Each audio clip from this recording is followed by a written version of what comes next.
100 kilo squat ചെയ്യുന്ന ഒരാൾ 5 നില സ്റ്റെയർ കയറുമ്പോഴേക്കും ശ്വാസം എടുക്കാൻ ബുദ്ധിമുട്ടുന്നു. എന്നാൽ 10 കിലോമീറ്റർ ഓടുന്ന ഒരാളോ ഹെവി ആയിട്ട് എന്തെങ്കിലും എടുക്കാൻ കഷ്ടപ്പെടുന്നു. നിങ്ങൾ ഇതിലെവിടെയാണ്? ഒരു സൈഡിൽ മസിൽ ഉണ്ട്, പക്ഷെ സ്റ്റാമിന ഇല്ല.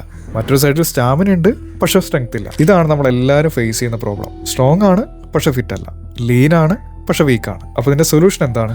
Hybrid training. അതിനുവേണ്ടി ജിമ്മും കാർഡിയോ മൊബിലിറ്റിയും സയൻസ് ബാക്ക്ഡ് ആയിട്ട് കമ്പൈൻ ചെയ്യുക. പക്ഷെ ഒരു കാര്യം ഓർക്കണം, ഇത് കേൾക്കുമ്പോൾ ഈസി ആയിട്ട് തോന്നാം, പക്ഷെ റിയാലിറ്റി അത്ര ഈസി അല്ല. അതാണ് ഞാൻ ഈ വീഡിയോയിൽ പറയാൻ പോകുന്നത്. സത്യം പറഞ്ഞാൽ നമ്മൾ ഫിറ്റ്നസിനെ തെറ്റായിട്ടാണ് മനസ്സിലാക്കുന്നത്. ഇപ്പോൾ ജിമ്മിൽ ഒരാൾ സ്ട്രോങ് ആണെങ്കിൽ കംപ്ലീറ്റ് ആയിട്ട് ഫിറ്റ്നസ് എന്നല്ല. നന്നായിട്ട് കാർഡിയോ ചെയ്യുന്നുണ്ടെങ്കിലും അതും കംപ്ലീറ്റ് ഫിറ്റ്നസ് എന്നല്ല. ഫിറ്റ്നസ് ചെയ്യേണ്ടി തുടങ്ങുമ്പോൾ മിക്ക ആളുകളും ഒരു സൈഡ് ചൂസ് ചെയ്യും. എനിക്ക് വലിയ മസിൽ വേണം, അല്ലെങ്കിൽ എനിക്ക് വെയിറ്റ് കുറയ്ക്കണം, കാർഡിയോ മാത്രം മതിയെന്ന്. പക്ഷേ ഈ രണ്ട് അപ്രോച്ചും തെറ്റല്ല, പക്ഷെ ഇൻകംപ്ലീറ്റ് ആണ്. ഒരു ക്വാളിറ്റി ഇംപ്രൂവ് ചെയ്യാൻ വേണ്ടി ബാക്കി ഫിസിക്കൽ ക്വാളിറ്റീസ് എല്ലാം ഇഗ്നോർ ചെയ്യുമ്പോൾ ബോഡി ഇൻകംപ്ലീറ്റ് ആയി തോന്നും. അതുകൊണ്ട് തന്നെ റിയൽ ലൈഫിൽ പല സിറ്റുവേഷൻസിലും നമ്മൾ സ്ട്രഗിൾ ചെയ്യേണ്ടി വരും. ഇപ്പോൾ റിയൽ ഫിറ്റ്നസ് ടെസ്റ്റ് ചെയ്യാൻ വേണ്ടിയിട്ട് നമുക്ക് മിറർ വേണ്ട, വെയിൻ സ്കെയിലും വേണ്ട. റിയൽ ലൈഫിലെ സിറ്റുവേഷൻസ് എടുത്ത് നോക്ക്. ഇപ്പോൾ ഫ്രണ്ട്സിന്റെ കൂടെ ഒരു ഫുട്ബോൾ മാച്ച് കളിക്കാൻ വിളിക്കുന്നു. അതുപോലെ തന്നെ ഓഫീസിൽ ലിഫ്റ്റ് വർക്ക് ചെയ്യുന്നില്ല, നമ്മൾ സ്റ്റെയർ കയറണം. ഓക്കെ, ഇതൊക്കെ പോട്ടെ. വീട്ടിലെ ഗ്യാസ് സിലിണ്ടർ ഒന്നെടുത്ത് നമുക്ക് വെക്കണം. ഇതെല്ലാം കേട്ടിട്ട് ഓക്കെ, ഇതിന്റെ ക്യാൻസർ ഓക്കെ, എനിക്ക് കുഴപ്പമില്ല എന്നാണെങ്കിൽ നീ അത്ര ഫിറ്റ് അല്ല. നമ്മുടെ ബോഡി മിററിൽ എങ്ങനെ കാണുന്നു എന്നല്ല ഇമ്പോർട്ടന്റ്, ബോഡി എങ്ങനെ വർക്ക് ചെയ്യുന്നു എന്നതാണ് ഇമ്പോർട്ടന്റ്. അതാണ് റിയൽ ഫിറ്റ്നസ്. ഇവിടെയാണ് ഹൈബ്രിഡ് ട്രെയിനിങ് വരുന്നത്. റെസിസ്റ്റന്റ് ട്രെയിനിങ്ങും കാർഡിയോയും അതിന്റെ ഒപ്പം തന്നെ കമ്പൈൻ ചെയ്യുമ്പോൾ ഇത് എലോൺ ചെയ്യുന്നതിനേക്കാൾ ബോഡി കോമ്പോസിഷൻ ഡ്രാമാറ്റിക്കലായിട്ട് ഇംപ്രൂവ് ആവുന്നു. അത് മാത്രമല്ല, മസിൽ ബിൽഡ് ആവും, ഫാറ്റ് ലോസ് ആവും, നമ്മുടെ ഹാർട്ട് ഹെൽത്ത് ഇംപ്രൂവ് ആവും. ഈ ഒരു അപ്രോച്ചിൽ തന്നെ ഹൈബ്രിഡ് അത്ലീറ്റ് എന്ന് പറയുന്ന എല്ലാ കാര്യത്തിലും നമ്പർ 1 ആവുക എന്നല്ല, ഒരു ബോഡി ബിൽഡർ ആവുക എന്നൊന്നുമല്ല, മാരത്തോൺ റണ്ണർ ആവുക എന്നൊന്നുമല്ല, ഒരു ഫങ്ഷണൽ ബോഡി ബിൽഡ് ചെയ്യുക. സ്ട്രെങ്ത് ട്രെയിൻ ചെയ്യും,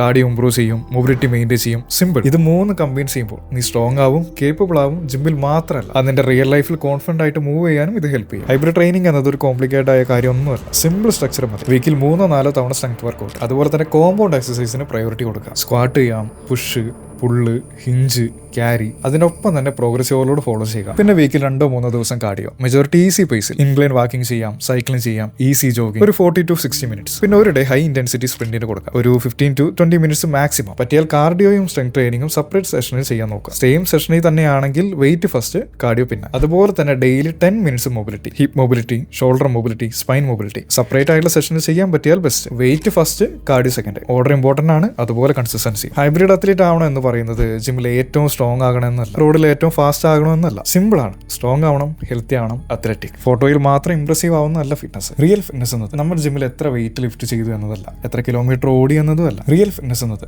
നിന്റെ ബോഡി നീ ആഗ്രഹിക്കുന്ന ലൈഫ് ജീവിക്കാൻ സഹായിക്കുന്നുണ്ടോ എന്നതാണ്.